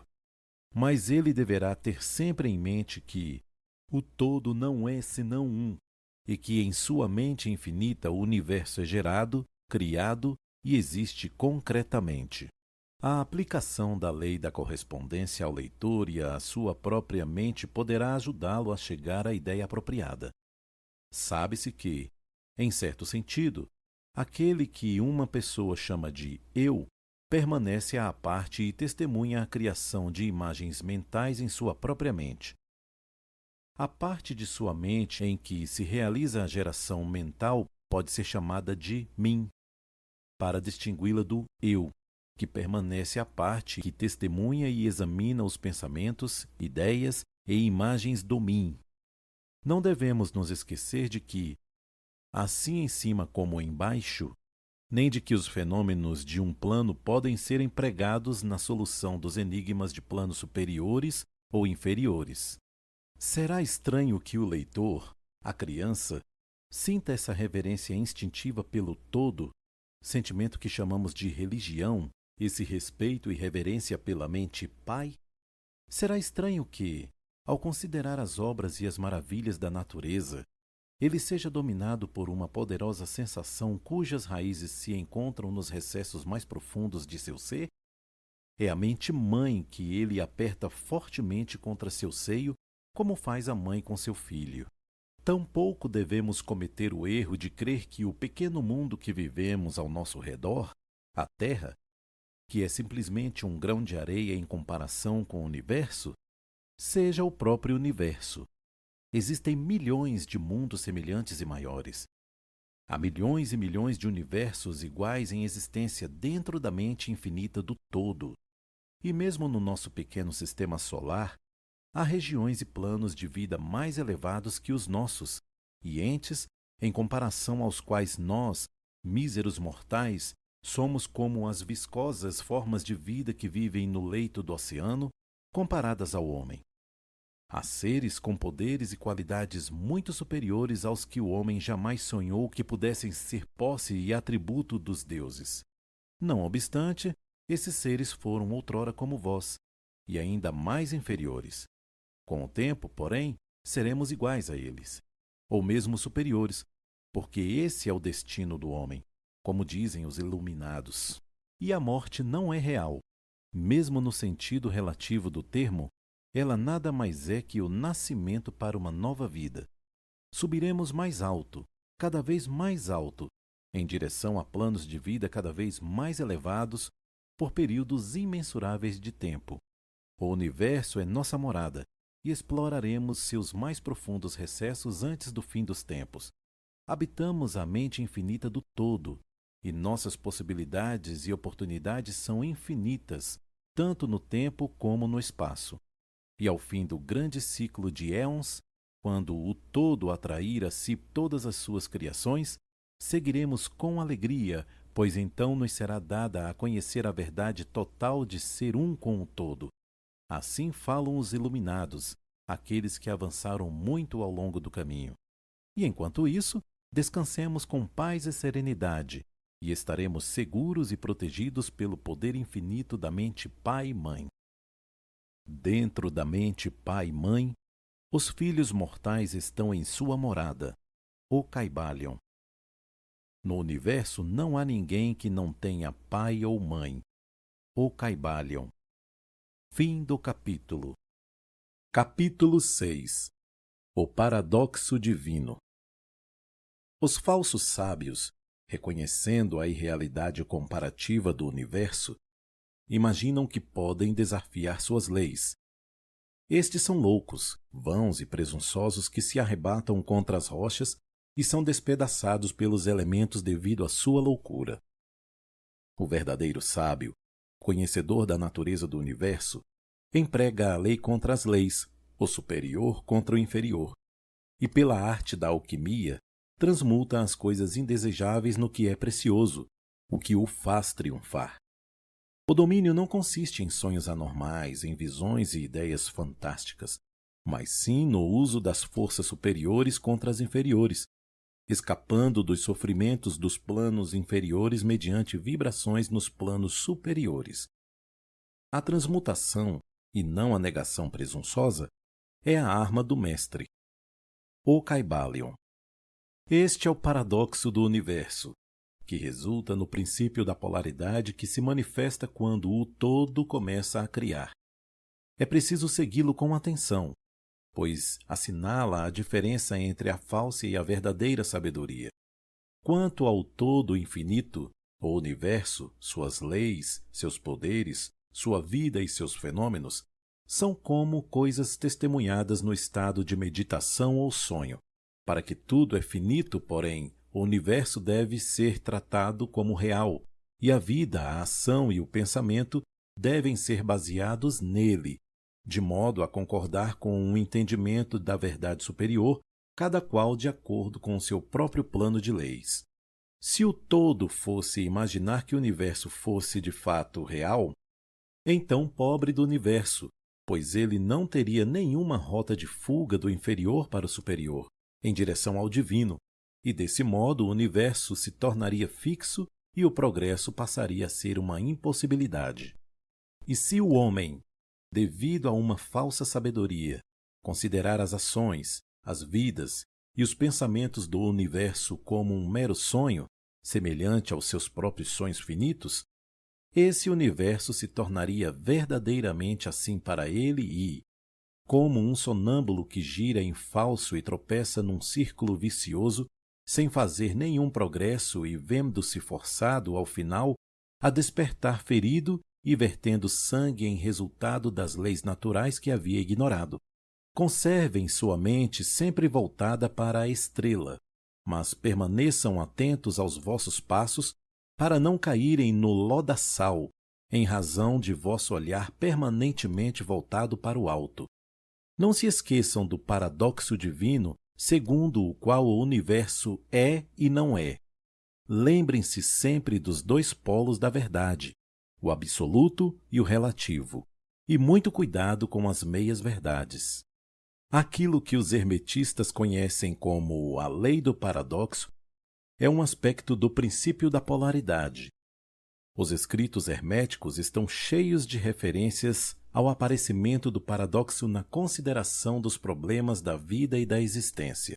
Os instrutores previnem constantemente os seus discípulos contra o erro de omitir o outro lado de cada questão. E suas admoestações se referem particularmente aos problemas do absoluto e do relativo, que deixam perplexos todos os estudantes de filosofia e que levam tantos a pensar e agir contrariamente ao que em geral se conhece como senso comum. E precavemos todos os discípulos, advertindo-os a adquirir uma compreensão profunda do paradoxo divino do absoluto e do relativo, para não se deixarem atrolar no lodaçal da meia-verdade. Esta lição particular foi escrita com esse objetivo. É preciso aprendê-la bem. A primeira ideia que ocorre ao bom pensador, depois de ele ter compreendido bem a verdade, é que o universo e tudo o que ele contém é mera ilusão, irrealidade, ideia contra a qual os seus instintos se rebelam. Contudo, esta e todas as outras grandes verdades podem ser consideradas a partir dos pontos de vista absoluto e relativo. Do ponto de vista absoluto, quando comparado com o todo em si, o universo tem a natureza de uma ilusão, um sonho, uma fantasmagoria. Reconhecemos esse fato, inclusive, do nosso ponto de vista ordinário, porque falamos do mundo como um espetáculo transitório, que vai e vem, nasce e morre, pois o elemento de impermanência e mudança, limitação e insubstanciabilidade deve estar sempre associado à ideia de universo criado, quando ele se opõe à ideia do todo, sejam quais forem nossas crenças a respeito de ambos. Filósofos, metafísicos, cientistas e teólogos estão todos de acordo com essa ideia, e a reencontramos em todas as formas de pensamentos filosóficos e concepções religiosas, assim como nas teorias das respectivas escolas de metafísica e teologia. Assim, os preceitos herméticos não pregam a insubstanciabilidade do universo com palavras mais altissonantes do que aqueles com as quais estamos familiarizados, ainda que seu modo de apresentar o tema possa parecer uma coisa mais assustadora.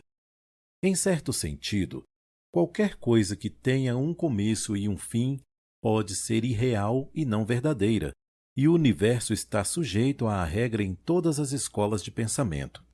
Do ponto de vista absoluto, nada há de real a não ser o todo, sejam quais forem os termos que usemos em nossas reflexões ou discussões sobre o tema. Quer o universo seja criado de matéria, quer seja uma criação mental na mente do todo, ele é insubstancial, impermanente, uma coisa de tempo, espaço e mudança. O leitor deve compreender esse fato em sua totalidade antes de emitir qualquer juízo de valor sobre a concepção hermética da natureza mental do universo. Deve também examinar cada uma das outras concepções para ver se o que sobre elas afirmamos não é verdadeiro. Contudo, o ponto de vista absoluto nos mostra só um lado da imagem. O outro lado é o relativo. A verdade absoluta foi definida como as coisas como a mente de Deus as conhece, ao passo que a verdade relativa são as coisas como a mais elevada razão do homem as compreende. Assim, enquanto para o todo o universo é irreal e ilusório, um mero sonho ou o resultado de uma meditação, para as mentes finitas que fazem parte desse mesmo universo e o observam através de suas faculdades mortais, ele é verdadeiramente real e assim deve ser considerado. Ao reconhecer o ponto de vista absoluto, não devemos cometer o erro de negar ou ignorar os fatos e fenômenos do universo tal como se apresentam às nossas faculdades mortais. Lembremo-nos de que não somos o todo. Para dar exemplos bem conhecidos, todos admitimos que a matéria existe para os nossos sentidos, e estaríamos errados se não o fizéssemos. E, inclusive, até nossa mente finita compreende o postulado científico de que a matéria não existe do ponto de vista científico. O que chamamos de matéria deve ser considerado como uma agregação de átomos que constitui, em si mesmos, nada além de um agrupamento de unidades de força chamadas elétrons e íons, que estão em constante vibração e movimento circular. Golpeamos uma pedra com um pé e sentimos o impacto. Parece ser real, mas é simplesmente o que dissemos ainda. Mas não nos esqueçamos de que nosso pé, que sente o impacto por meio do nosso cérebro, é igualmente matéria, constituído, portanto, de elétrons, e, nesse sentido, o mesmo se pode dizer do nosso cérebro, e, no melhor dos casos, não fosse por nossa mente, não teríamos a menor condição de reconhecer o pé ou a pedra. Assim, o ideal do artista ou escultor, que ele tanto se empenha em reproduzir na tela ou no mármore, parece-lhe verdadeiramente real. Assim se produzem os personagens na mente do autor ou dramaturgo, o qual procura expressá-los de modo que os outros possam reconhecê-los. E se isso é verdade no caso da nossa mente finita, qual não será o grau de realidade nas imagens mentais criadas na mente do infinito? Ah, meus amigos, para os mortais esse universo de mentalidade é verdadeiramente real. É o único a que jamais teremos acesso, ainda que nos elevemos por toda uma sucessão de planos, de um grau superior a outro ainda mais superior. Para conhecê-lo de outro modo, como o prova nossa experiência atual, teríamos que ser o todo mesmo. É verdade que, quanto mais nos elevarmos na escala, quanto mais nos aproximarmos da mente do Pai, mais evidente se tornará a natureza ilusória das coisas finitas. Mas enquanto o todo não nos absorver finalmente em si, a visão atual não irá desaparecer. Portanto, não precisamos nos deter sobre a natureza da ilusão. Agora que reconhecemos a natureza real do universo, procuremos compreender suas leis mentais e nos esforcemos em empregá-las para obter o melhor resultado para nosso progresso na vida ao caminharmos de um plano de existência a outro plano. As leis do universo não são menos férreas devido à sua natureza mental. Tudo, exceto o todo, é regido por elas. Aquilo que está na mente infinita do todo é real, em grau relativo somente a essa realidade em si, que faz parte absoluta da natureza do todo, sem qualquer contingência. Assim, não vos sintais inseguros ou temerosos. Somos todos partes integrantes da mente infinita do todo, e nada nos pode prejudicar ou intimidar. Fora do todo, não há força capaz de agir sobre nós. Podemos, pois, ficar calmos e tranquilos. Assim que dela nos apercebermos, veremos que há todo um mundo de conforto e tranquilidade nessa constatação. Então dormiremos em paz, calmos e tranquilos, embalados à beira do abismo, repousando salvo e com segurança no oceano da mente infinita, que é o todo. O todo é, de fato, o lugar onde vivemos e nos movemos com todo o nosso ser. A matéria também é matéria para nós enquanto habitamos o plano da matéria, apesar de sabermos que ela não passa de uma agregação de elétrons ou partículas de força, que vibram rapidamente e giram uma ao redor das outras na formação de átomos. Os átomos, por sua vez, vibram e giram formando moléculas que, por sua vez, formam as grandes massas de matéria. A matéria não se converte em matéria inferior quando levamos a pesquisa ainda mais longe e aprendemos dos preceitos herméticos que a força, da qual os elétrons são unidades, é simplesmente uma manifestação da mente do todo e como tudo o mais no universo é de natureza puramente mental. Enquanto estivermos no plano da matéria, devemos reconhecer seus fenômenos, podemos controlá-la, como fazem todos os mestres de maior ou menor grau, mas devemos fazê-lo aplicando as forças superiores. Cometemos uma loucura quando tentamos negar a existência da matéria em seu aspecto relativo. Podemos negar o seu domínio sobre nós e estaremos agindo corretamente ao assim proceder, mas não devemos ignorá-la em seu aspecto relativo, pelo menos enquanto estivermos em seu plano. As leis da natureza não se tornam menos constantes ou efetivas quando as conhecemos igualmente como meras criações mentais. Elas não estão em pleno efetivo nos diversos planos. Nós superamos as leis inferiores aplicando leis superiores, e exclusivamente dessa maneira. Contudo, não podemos fugir à lei, nem nos elevarmos totalmente sobre elas. Nada, a não ser o todo, pode fugir à lei, e isso porque o todo é a lei em si, de onde derivam todas as outras leis. Os mestres mais avançados podem adquirir os poderes geralmente atribuídos aos deuses dos homens, e há incontáveis categorias de ser na grande hierarquia da vida, cuja existência e poder transcendem os dos mais elevados mestres entre os homens num grau impensável para os mortais. Contudo, o mais elevado mestre e o mais elevado ser devem curvar-se à lei e ser como nada aos olhos do todo.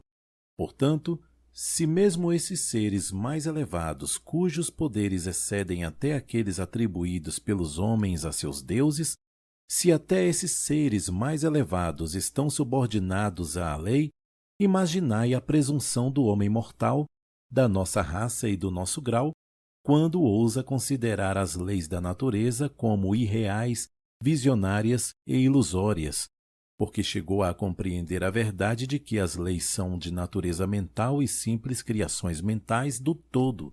Essas leis, às quais o todo atribuiu a função de governar, não podem ser desafiadas nem questionadas.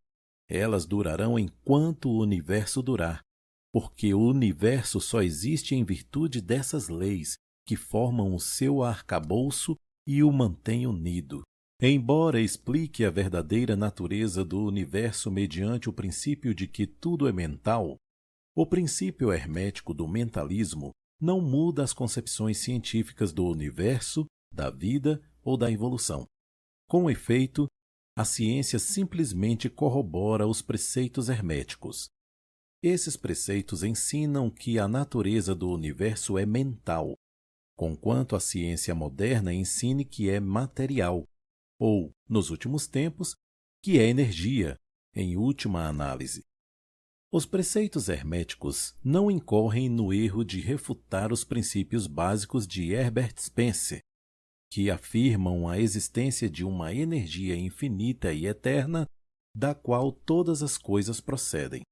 Com efeito, os hermetistas reconhecem na filosofia de Spencer a mais elevada exposição das operações das leis naturais que foram promulgadas até hoje, e eles acreditam que Spencer foi uma reencarnação de um antigo filósofo que viveu no Egito milhares anos antes e que posteriormente encarnou como Heráclito, o filósofo grego que viveu em 500 a.C. E eles consideram que sua afirmação da energia infinita e eterna está perfeitamente de acordo com os preceitos herméticos, sempre com um acréscimo de sua própria doutrina, segundo a qual essa energia, de Spencer, é a energia da mente do todo. Com a chave mestra da filosofia hermética, o seguidor de Spencer poderá abrir várias portas das concepções filosóficas internas do grande filósofo inglês, cuja obra apresenta os resultados da preparação das suas encarnações precedentes. Seus preceitos sobre a evolução e o ritmo estão em consonância quase perfeita com os preceitos herméticos que remetem ao princípio do ritmo. Assim, o estudante do hermetismo não deve desprezar nenhum de seus pontos de vista científicos favoritos a respeito do universo. Tudo que se lhe pede que faça consiste em aprender o princípio subjacente de que o todo é mente, o universo é mental, está contido na mente do todo. Ele se dará conta de que os outros 6 dos 7 princípios irão ajustar-se a seus conhecimentos científicos e servirão para trazer à luz pontos obscuros. Nada nos deve parecer estranho ao encontrarmos a influência do pensamento hermetista nos primitivos filósofos gregos, em cujas ideias fundamentais se baseiam em grande parte as teorias da ciência moderna. A aceitação do primeiro princípio hermético, o do mentalismo, é o único grande ponto de diferença entre a ciência moderna e os estudantes hermetistas, e a ciência vem se aproximando aos poucos das posições herméticas da marcha cega que ela empreende para encontrar um caminho que a tire do labirinto em que tem vagado em sua busca pela realidade. O objetivo desta lição é gravar na mente dos nossos estudantes o fato de que, para todos os intentos e propósitos, o universo e suas leis, assim como seus fenômenos, são exatamente tão reais naquilo que diz respeito ao homem, como o seriam na hipótese do materialismo ou do energismo. Sob qualquer hipótese, o universo, no seu aspecto exterior, é mutável, sempre cambiante e transitório, e por esse motivo privado de substancialidade e realidade. Mas estejam atentos a outro polo da verdade. Sob qualquer das mesmas hipóteses, somos compelidos a agir e viver como se as coisas transitórias fossem reais e substanciais, sempre com a diferença entre as diversas hipóteses que, para os antigos pontos de vista, o poder mental era ignorado como força natural, ao passo que, do ponto de vista do mentalismo, ele se torna a maior força natural. E essa diferença revoluciona a vida daqueles que compreendem o princípio, as leis e as práticas que dele procedem. E assim, finalmente, todos os discípulos devem compreender as vantagens do mentalismo e aprender a conhecer, usar e aplicar as leis que dele resultam. Não devem, porém, ceder à tentação que, como afirma o Kybalion, domina os falsos sábios e faz com que se deixem hipnotizar pela aparente irrealidade das coisas, tendo como consequência o fato de vagarem pelas sombras, vivendo num mundo de sonhos, ignorando o trabalho prático e a vida do homem que até, no fim das contas, sejam lançados de encontro às rochas e despedaçados pelos elementos por conta da sua loucura. Melhor é seguir o exemplo do sábio, como recomenda a mesma autoridade, o Kybalion. Use a lei contra as leis, o superior contra o inferior, e pela arte da alquimia transforme as coisas abjetas em valiosas, e será assim que alcançarás o triunfo. Seguindo a autoridade, combatamos também a falsa sabedoria, que não passa de loucura, que ignora a verdade segundo a qual a mestria não se manifesta por meio de sonhos anormais, visões ou ideias fabulosas, mas recorre às forças superiores contra as inferiores, evitando os sofrimentos dos planos inferiores mediante vibrações nos planos superiores. Tenham sempre em mente, discípulos, que a transmutação e não a negação presunçosa é a arma do mestre. As citações acima foram extraídas de O Kybalion e seriam de extrema importância para todos os adeptos que as conseguissem fixar na memória.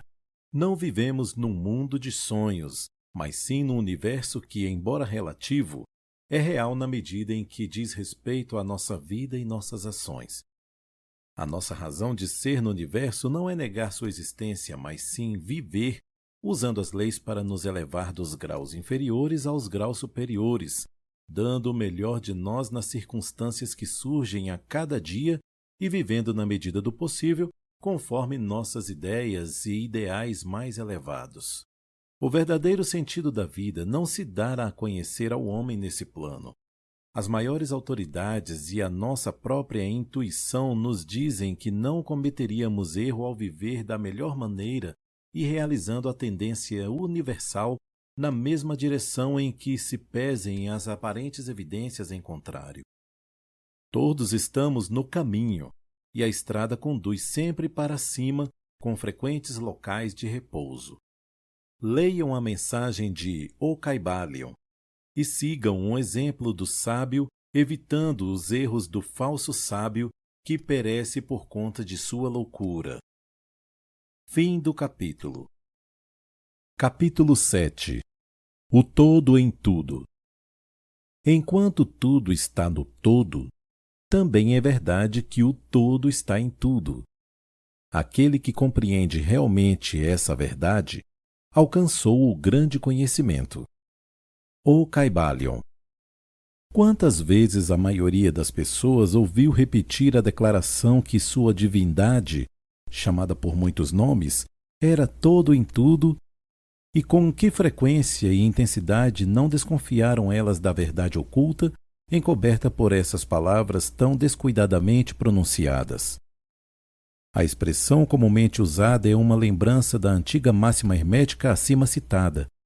Como diz o Kybalion, aquele que compreende realmente esta verdade alcançou o grande conhecimento. E sendo assim, examinemos agora essa verdade, cuja compreensão é tão plena de significado. Nessa exposição da verdade, essa máxima hermética, oculta-se uma das maiores verdades filosóficas, científicas e religiosas. Explicamos ao leitor o preceito hermético acerca da natureza mental do universo, a verdade segundo o qual o universo é mental está dentro da mente do todo. Diz o Kybalion na passagem citada acima: tudo está no todo, mas atente-se também para a declaração correlata em que se afirma: também é verdade que o todo está em tudo. Essa declaração aparentemente contraditória é reconciliável pela lei do paradoxo. Trata-se, aliás, de uma exata declaração hermética das relações que existem entre o todo e o seu universo mental. Vimos que tudo está no todo. Vejamos agora o outro aspecto da questão. Segundo os preceitos herméticos, o todo é imanente, tem permanência intrínseca, é inerente, habita no seu universo, assim como em cada parte, partícula, unidade ou combinação dentro do universo. Essa afirmação é geralmente explicada pelos professores por meio de uma alusão ao princípio da correspondência. O professor ensina o discípulo a formar uma imagem mental de uma coisa, uma pessoa ou uma ideia, alguma coisa que tenha uma forma mental. O exemplo favorito é do autor ou do dramaturgo que forma para si uma ideia de seus personagens, ou do pintor ou escultor no processo de criação da imagem de um ideal que ele procura exprimir em sua arte. Em cada caso, o discípulo descobrirá que, enquanto a imagem tem sua existência e seu ser unicamente dentro de sua própria mente, ainda assim ele, o estudante, o autor, o dramaturgo, o pintor ou escultor, é também, em certo sentido, imanente à imagem mental em que permanece e habita. Em outras palavras, toda a virtude, vida, espírito e realidade da imagem mental é derivada da mente imanente do pensador. Aquele que refletir sobre isto por um momento não demorará a aprender a ideia aí contida. Para tomarmos um exemplo moderno, digamos que Otelo, Iago, Hamlet, Lear e Ricardo III existiram somente na mente de Shakespeare, no tempo da sua concepção ou criação. E ainda Shakespeare também existiu em cada um desses personagens, dando-lhe seu espírito, sua vitalidade e ação. Qual é o espírito dos personagens que conhecemos como Wilkins Micawber, Oliver Twist e Uriah Heep? Será Dickens? Ou cada um desses personagens terá um espírito pessoal, independente do seu criador? Tem a Vênus de Médici, a Madonna Sistina, o Apolo de Belvedere, espírito e realidade próprios? Ou são representantes do poder espiritual e mental de seus criadores? A lei do paradoxo demonstra que as duas proposições são verdadeiras, consideradas a partir de dois pontos de vista apropriados. Micawber é ao mesmo tempo Micawber e Dickens. E, de novo, conquanto se possa dizer que Micawber é Dickens, não há identidade entre Dickens e Micawber. O homem, como Micawber, pode exclamar: "O espírito do meu Criador é inerente a mim, e, no entanto, eu não sou ele." Como isso é diferente da meia-verdade tão clamorosamente apregoada pelos falsos sábios, que varre os ares com os gritos estridentes do tipo: "Eu sou Deus!" Imaginai o pobre Micawber ou o sorrateiro Uriah Heep gritando: "Eu sou Dickens!" Ou, em algumas peças de Shakespeare, um bufão que anuncia com grande eloquência que "Eu sou Shakespeare." O todo está no verme, mas este está longe de ser o todo. E ainda assim, persiste a maravilha de que, embora o verme exista unicamente como uma coisa inferior, criada e existente no interior da mente do todo, ele, o todo, é imanente à minhoca e às partículas que a constituem. Haverá algum mistério maior do que este do tudo no todo e o todo no tudo? O estudante certamente perceberá que os exemplos dados acima são necessariamente imperfeitos e inadequados, uma vez que representam a criação de imagens mentais em mentes finitas, ao passo que o universo é uma criação da mente infinita, e a diferença entre os dois polos a separa. E, no entanto, tudo é simplesmente uma questão de grau. O mesmo princípio está em operação. O princípio da correspondência se manifesta de um lado e do outro, assim em cima como embaixo, assim embaixo como em cima. E na medida em que o homem se dê conta da existência do espírito inerente, imanente dentro de seu ser, ele subirá na escala espiritual da vida. Esse é o significado de desenvolvimento espiritual, o reconhecimento, a realização e a manifestação do espírito dentro de nós.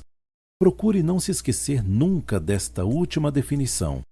Ela contém a verdade da verdadeira religião. Existem muitos planos de existência, muitos subplanos de vida, muitos graus de existência no universo. E tudo depende do avanço dos seres na escala, que em sua extremidade inferior é a matéria mais grosseira e a superior só é separada pela divisão mais sutil do espírito do todo. E para cima e adiante, no transcurso dessa escala da vida, tudo está em movimento, tudo está no caminho, cujo fim é o todo. Todo progresso é uma volta à morada. Tudo vai para cima e adiante, apesar de todas as aparências enganosamente contraditórias. Essa é a mensagem dos iluminados.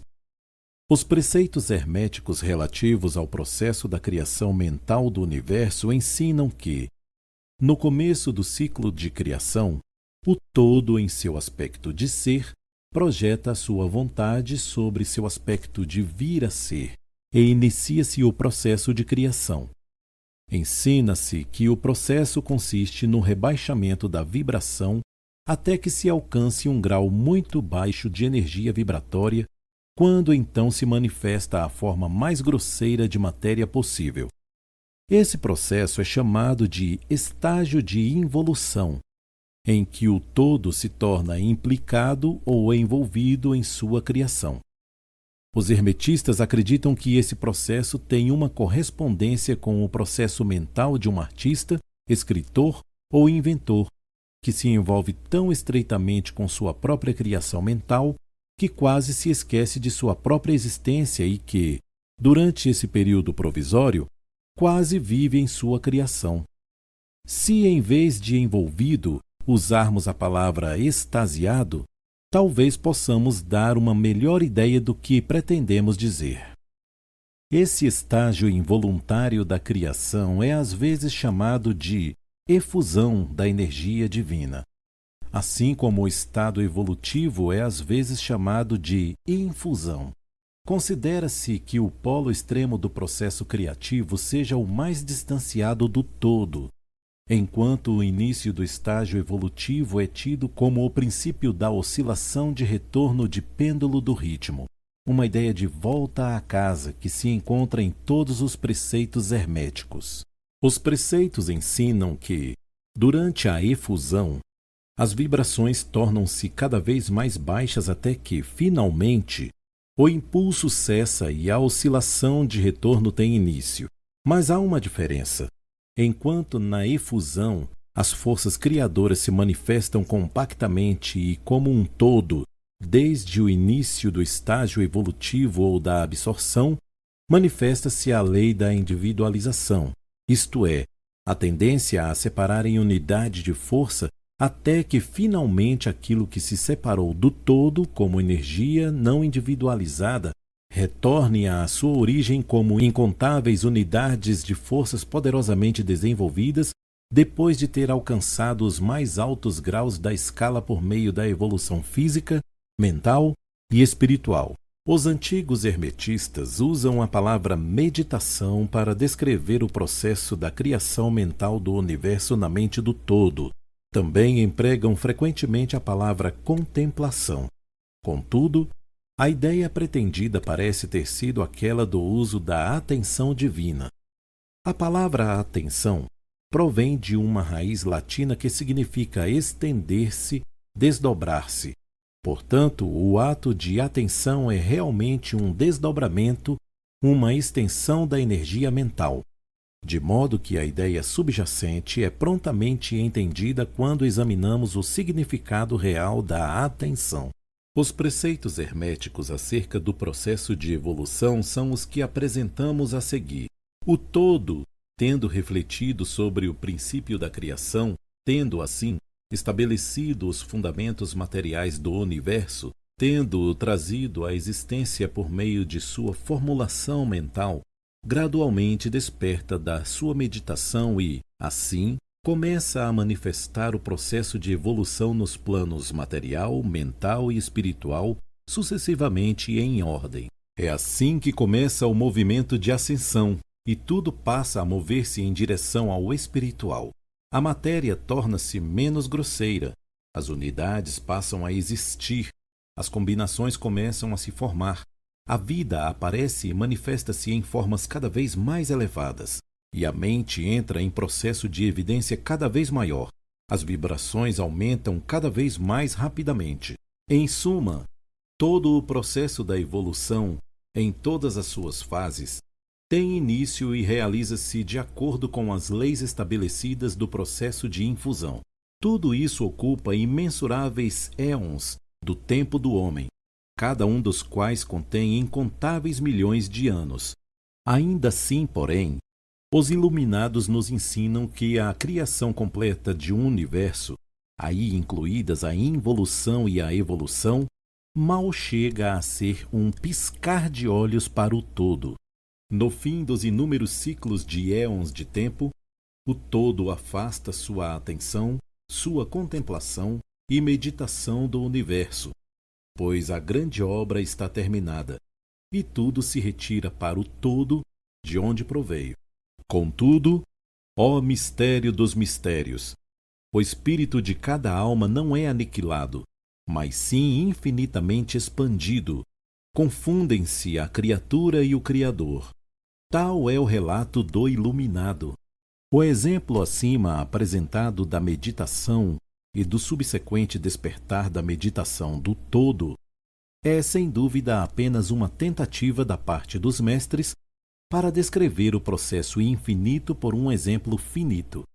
E ainda, assim em cima como embaixo. Existe apenas uma diferença de grau. E assim como o todo abandona sua meditação sobre o universo, com o tempo o homem também deixa de manifestar-se no plano material e aprofunda-se cada vez mais no espírito inerente, que é, na verdade, o ego divino. Há outra questão sobre a qual desejamos vos informar nesta lição, e por pouco ela não invade o terreno especulativo da metafísica, embora nosso objetivo seja tão somente mostrar a futilidade dessa especulação.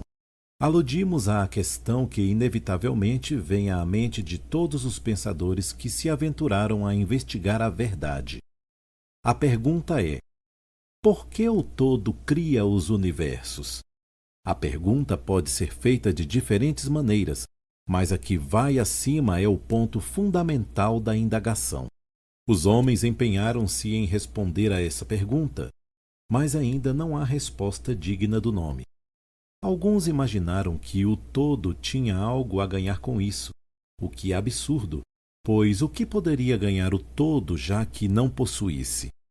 Outros buscaram a resposta na ideia de que o todo queria ter alguma coisa para amar, e outros responderam que ele o havia criado por prazer ou divertimento, ou porque estava solitário, ou para manifestar seu poder. Todas essas explicações e respostas são pueris, pertencentes ao período infantil do pensamento.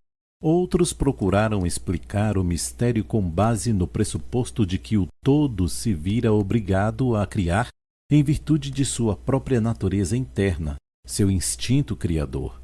Essa ideia é mais avançada que as demais, mas seu ponto fraco está no fato de que o todo possa ser obrigado por qualquer coisa, quer interna, quer externa.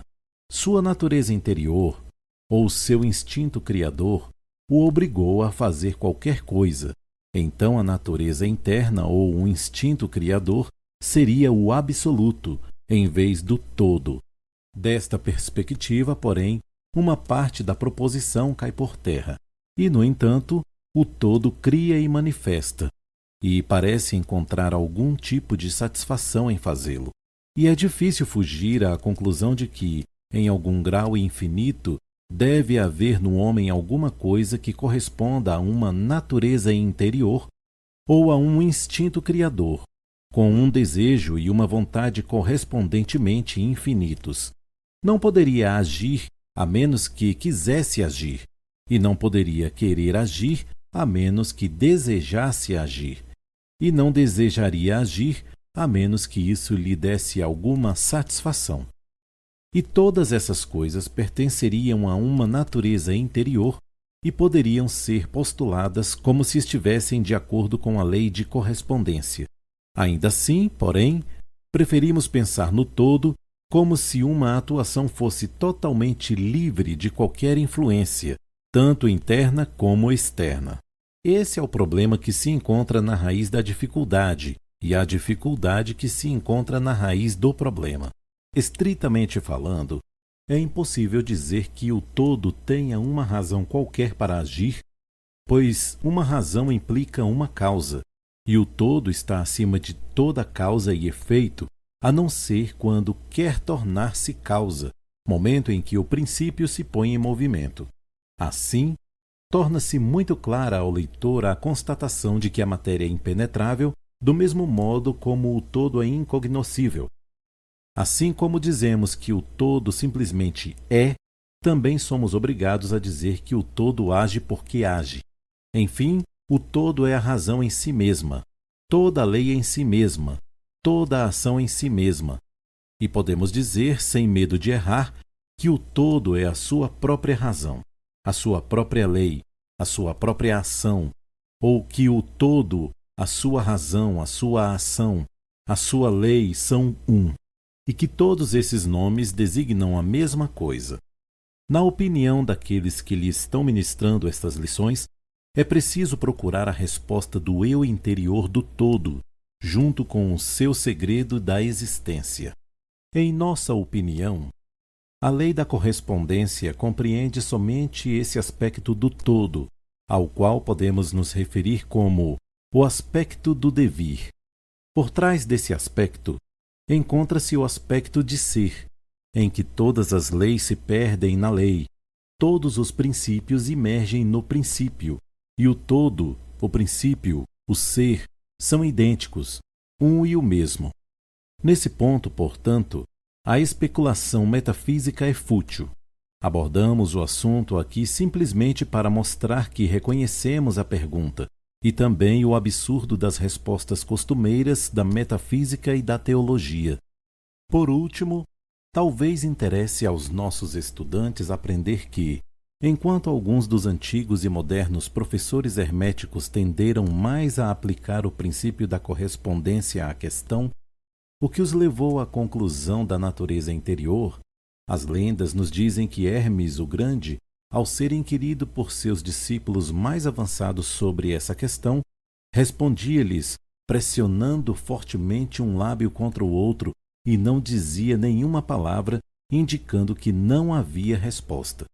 Contudo, ele talvez tenha pretendido aplicar o axioma de sua filosofia, segundo o qual os lábios da sabedoria estão cerrados, a não ser para os ouvidos do entendimento, acreditando que nem mesmo seus discípulos mais avançados não possuíam o entendimento que os habilitava à aquisição daquele conhecimento.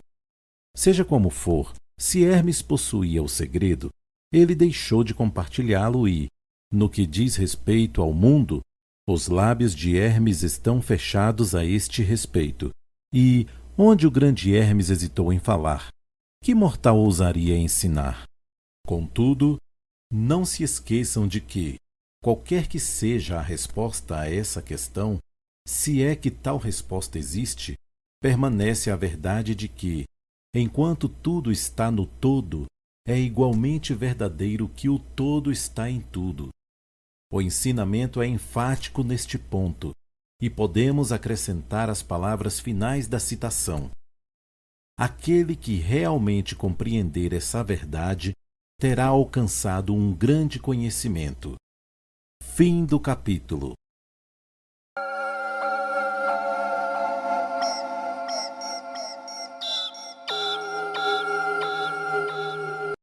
O livro O Kybalion não é um livro para ser escutado só uma vez, pois a cada vez que você escuta, percebe conhecimento que não tinha notado da última vez que escutou. Ou seja, novas camadas de conhecimento vão se abrindo para você. Portanto, sempre ouça com bastante atenção e aplique na sua vida aquilo que lhe for útil. Desejo a você muita saúde, muita sabedoria e muito sucesso. Estamos juntos e até o próximo.